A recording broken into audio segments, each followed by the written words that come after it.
Hi guys, welcome back to my channel. In this video I want to show us how to solve this tricky exponential equation. Right, solution.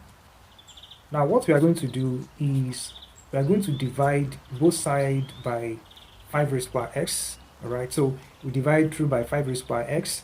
It means we divide this by 5 raised power x, and we also divide this by 5 raised power x. Alright, so by the time we cancel the 5 raised power x, we have 1, because this divided by this will give us 1. So it means what we have now is we have 2 raised to power x over 5 raised to power x equals to 1. Alright, one of the laws of exponent says that if we have a raised to power x over b raised to power x, it's the same thing as a over b everything raised to power x. Right, that's what we are doing here. So here we have 2 over 5 everything raised to power x equals to.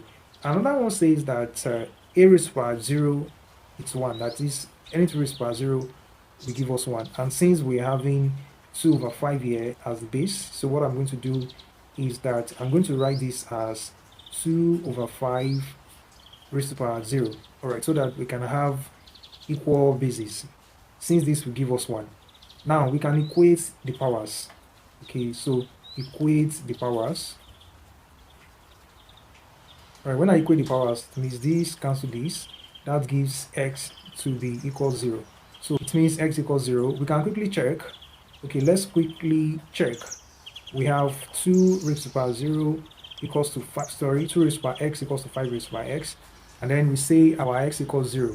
So let's see. So we have 2 raised to power 0 equals to 5 raised to power 0.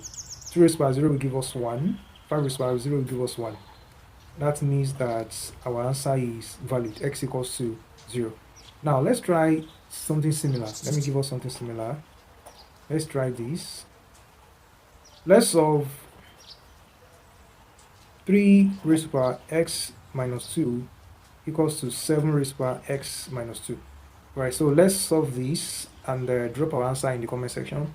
Thanks guys. Don't forget to like, comment, share, and if you have not subscribed to this channel, please do subscribe. See you next time.